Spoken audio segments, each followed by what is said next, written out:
Good morning everyone, welcome to my channel best education. आज best education में मैं लेकर आई हूँ क्लास 4th हिंदी व्याकरण का चैप्टर नंबर 16 विराम चिन्ह। हिंदी व्याकरण यानी हिंदी ग्रामर का। तो आज हम करेंगे विराम चिन्ह। विराम चिन्ह क्या होते हैं इसके बारे में हम आज पूरी थ्योरी समझेंगे। देन उसके बाद हम उसकी एक्सरसाइज करेंगे, यानी इसके बारे में पूरा विस्तार से पढ़ेंगे। तो अगर आपको अच्छे से समझना है विराम चिन्ह के बारे में यानी पंचुएशन मार्क्स के बारे में, तो मेरी वीडियो को पूरा देखिए, फुल वॉच करें ताकि आपको अच्छे से समझ में आए। और लाइक, शेयर और सब्सक्राइब करना ना भूलें। चलिए तो शुरू करते हैं। सबसे पहले क्या लिखा है, जब हम बातचीत करते हैं तो अपनी बात को अच्छी तरह से समझाने के लिए बीच बीच में रुकते हैं। इस रुकावट को ही विराम कहते हैं।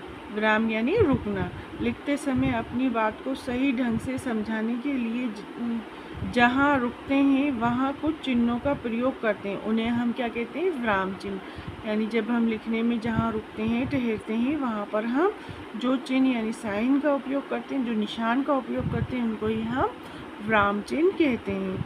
देखिए, अपनी बात अथवा विचार का आशय स्पष्ट करने के लिए लिखते समय रुकने के स्थान पर जो चिन्ह लगाए जाते हैं उन्हें विराम चिन्ह कहते हैं। ये जो येलो इसमें है ना, येलो पैराग्राफ में, ये क्या है, इसकी डेफिनेशन यानी परिभाषा के विराम चिन्ह किसे कहते हैं या पंचुएशन मार्क्स किसे कहते हैं। नेक्स्ट देखिए, जैसे जाओ मत बातें करो, यानी जाओ मत बातें करो। जाओ मत के बाद ये विराम चिन्ह लगाए तो हम यानी रुकें, और फिर ये बातें करो के बाद ये फुल स्टॉप यानी ठहर ये लगाए। फिर उसके बाद ये कह रहे हैं जाओ मत बातें करो। अब ये क्या कह रहे हैं, जाओ लेकिन बातें मत करो। देखिए, जाओ के बाद हमें रुकना है, फिर लिखना है बातें मत करो। अब देखिए, उपयुक्त वाक्य में अल्पविराम के अलग अलग स्थान पर प्रयुक्त होने से वाक्यों का अर्थ बदल गया है। पहले वाक्य में जाने की मनाही व बातें करने का आदेश स्पष्ट हो रहा है, और दूसरे वाक्य में जाने का आदेश व बातें नहीं करने के लिए कहा जा रहा है ना। जाओ मत, फिर यहाँ ठहरना है, फिर लिखा है बातें करो, फिर उसके बाद जाओ और फिर मत बातें करो। तो इस प्रकार मतलब चिन्हों, ये जो विराम चिन्ह होते हैं, इनके लगाने से पूरा ही सेंटेंस यानी पूरी बात बदल जाती है ना। इस प्रकार आपने देखा कि विराम चिन्हों का स्थान बदलने से कही गई बात का अर्थ ही उलट गया, यानी पूरी बात ही बदल गई, उसका अर्थ ही उतर गया, उसका मीनिंग ही बदल गया है। मतलब वो क्या कहना चाह रहे हैं। हिंदी भाषा के प्रमुख विराम चिन्ह निम्न प्रकार से हैं। देखिए कौन कौन से हैं। चिन्ह का नाम और चिन्ह, ठीक है। पूर्ण विराम, इसको क्या कहते हैं, पूर्ण विराम। उसे अल्प विराम, इसे अल्प विराम कहते हैं। ये अर्ध विराम, ठीक है। और ये योजक, उसके बाद प्रश्नवाचक चिन्ह ये होता है। विस्मयबोधक चिन्ह ये होता है, यानी एक्सक्लेमेटरी निशान। ये उद्धरण चिन्ह ये होता है, यानी इन्वर्टेड कामा कोष्टक ये होता है। तो ये क्या होते हैं, उम्मीद करती हूँ आपको दिख रहे होंगे अच्छे से साइन। ये देखिए चिन्ह क्या होते हैं, ये देखिए, जब हम बात करते हैं या लिखते हैं तो उनमें लगाते हैं, ठीक है ना, बात करने के बाद लगाते हैं। चलिए नेक्स्ट पेज पे देखते हैं क्या है। देखिए, पूर्ण विराम किसे कहते हैं। पूर्ण विराम ये वाला साइन होता है, यानी एक यूं करके लाइन डंडा। पूर्ण विराम वाक्य के पूरा होने के पश्चात जो चिन्ह लगता है उसे पूर्ण विराम चिन्ह कहते हैं। वाक्य यानी सेंटेंस। इसका प्रयोग वाक्य के अंत में किया जाता है, जैसे ये किया हुआ है ना, ये लगा हुआ है। जैसे फूल खिलता है, ये देखिए, माली पौधे को पानी दे रहा है, समझिए, ये यानी फुल स्टॉप। अब देखिए अल्पविराम, अल्पविराम खाली ये एक ऐसा कोमा जैसा, ठीक है। अल्प शब्द का अर्थ है थोड़ा। बात बोलते समय जब थोड़ा देर के लिए रुकना होता है तब अल्पविराम चिन्ह का प्रयोग करते हैं। इस चिन्ह का प्रयोग वाक्य में एक ही वर्ग के अनेक शब्द आने पर अथवा वाक्य में उपवाक्यों को अलग अलग बताने के लिए किया जाता है। देखिए, अब ये उदाहरण से आप समझ जाएंगे। जैसे पेड़ों से हमें लकड़ी, गोंद, ये देखिए ये लगे हुए, रबर, कागज़, जड़ी बूटियाँ आदि मिलती हैं। यानी ये जो हमने इनके कोमा लगाए ना, एक ही चीज़ से हमें क्या क्या मिलता है। वे सुंदर घर जो सामने ही है मेरा है। ये देखिए, वे सुंदर घर थोड़ी देर के लिए जो सामने ही है मेरा है। तो ये क्या लगा हुआ है हमारा, अल्प विराम। अब देखिए अर्ध विराम। अर्ध विराम क्या है, ये बोलते या लिखते समय जब अल्प विराम की अपेक्षा कुछ अधिक रुकना पड़े तब अर्धविराम का प्रयोग किया जाता है। जैसे इस चिन्ह का उपयोग तब किया जाता है जब वाक्य पूरा होने की स्थिति में हो परंतु पूरा हुआ ना हो। जैसे बच्चा रोता रहा, माँ सोती रही, ये लगा हुआ है, देखिए दिख रहा है, ये ऐसे करके ऐसे लगा देते हैं। देखिए तुमने खाना खाया, बातें की और चल भी दिए। ठीक है, नेक्स्ट देखिए योजक। योजक चिन्ह ये थोड़ा सा डैश, दो शब्दों को जोड़ने के लिए योजक चिन्ह का प्रयोग किया जाता है। ये दोनों शब्दों के मध्य में लगाया जाता है। जैसे सुबह शाम, चाल ढाल, ये जो लगा है ना, ये योजक चिन्ह है। ठीक है, ये जो चाल ढाल, दिन रात, ये प्रार्थना पत्र, ये सब क्या है, योजक चिन्ह। योजक चिन्ह कैसे लगाया जाता है, ऐसे दो शब्दों के बीच है।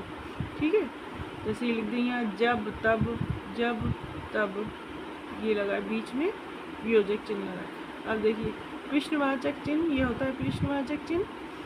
प्रश्न यानी वाचक यानी क्वेश्चन मार्क। प्रश्न पूछने वाले वाक्यों के अंत में प्रश्नवाचक चिन्ह का प्रयोग किया जाता है। जैसे रवि क्या कर रहा है, ये लगा हुआ है। ठीक है, और क्या पिताजी आ गए, ये लगा हुआ है। यानी इसमें क्वेश्चन पूछा जाता है। कुछ भी क्वेश्चन हो, जैसे तुम्हारा क्या नाम है, तो ये भी एक क्वेश्चन हुआ, तो उसके साइड में हम क्या लगाएंगे, एक क्वेश्चन मार्क। अब विस्मयबोधक चिन्ह यानी प्रसन्नता, शोक, आश्चर्य, दुख, घृणा आदि भावों को प्रकट करने वाले शब्दों के उपरांत विस्मयबोधक चिन्ह का प्रयोग किया जाता है, यानी एक्सक्लेमेटरी चिन्ह। जैसे आह, ये देखिए ये लगा हुआ, आह कितनी अच्छी आइसक्रीम है, छी तुम्हारे विचार कितने गंदे हैं, अरे ये लगा हुआ है, क्या है, ये है वो एक्सक्लेमेटरी चिन्ह। अलास के लिए, इसके लिए इंग्लिश में लगाया जाता है ना, जो वही हिंदी में भी लगाया जाता है। अरे तुम अभी तक जाग रहे हो, वाह तुमने तो कमाल कर दिया।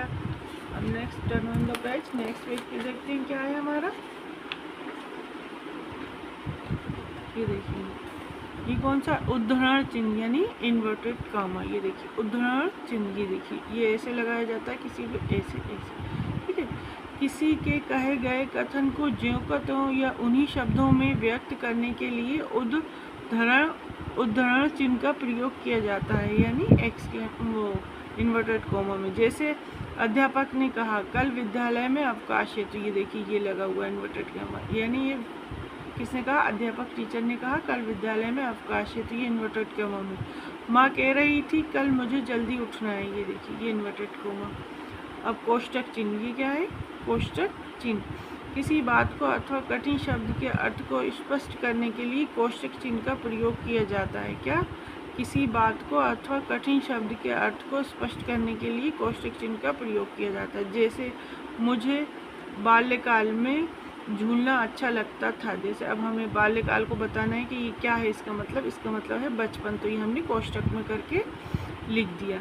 नेक्स्ट देखिए, रावण जोर से बोला मैं लंकापति हूँ, तो रावण क्या जोर से बोला, रावण, ये तो जोर से, ये क्या है, इन्वर्टेड कॉमा में लिखा हुआ है, मैं लंकापति हूँ। ठीक है, मतलब जोर से बोला। अब देखिए स्मरण रखने बिंदु, यानी ये जो आपको याद रखना है वो वाले बिंदु हैं। बोलने अथवा लिखने में अपनी बात का आशय स्पष्ट करने के लिए रुकना पड़ता है, इस रुकावट को विराम चिन्ह कहते हैं। ये विराम चिन्ह के बारे में बस इतना सा ये दिमाग में रखिए अपने, तो आपको याद रहेगा कि विराम चिन्ह किसे कहते हैं। ठीक है, ये पंचुएशन मार्क्स किसे कहते हैं। लिखते समय इस विराम को व्यक्त करने के लिए जिन चिन्हों का प्रयोग किया जाता है उन्हें विराम चिन्ह कहते हैं। विराम चिन्हों का प्रयोग सावधानी पूर्वक करना चाहिए। तो आज के लिए बस इतना ही। ये मेरी पूरी वीडियो विराम चिन्ह की कंप्लीट हो गई, पूरी थ्योरी मैंने आपको इसको अच्छे से समझाया। अब नेक्स्ट वीडियो में हम इसकी एक्सरसाइज करेंगे। तब तक के लिए आप मेरी ये वीडियो देखिए, आपको अच्छे से समझ में आ जाएगी। फिर जब हम एक्सरसाइज करेंगे तो एक्सरसाइज करने में मज़ा आएगा। ठीक है, तो आज के लिए बस इतना ही। नेक्स्ट वीडियो में फिर मिलेंगे। तो अगर आपको मेरी वीडियो ज़रा सी भी अच्छी लगी तो प्लीज़ लाइक, शेयर और सब्सक्राइब ज़रूर करिए, और ऐसी वीडियो आने के लिए मुझे मोटिवेटेड करिए, ताकि मैं आपको और अच्छी वीडियो सेंड कर सकूं। तो मैसेज ज़रूर करिए, मैसेज में क्या कमी है वो लिखिए। चलिए, तो ठीक है, आज के लिए इतना ही। बाय बाय, अल्लाह हाफिज़।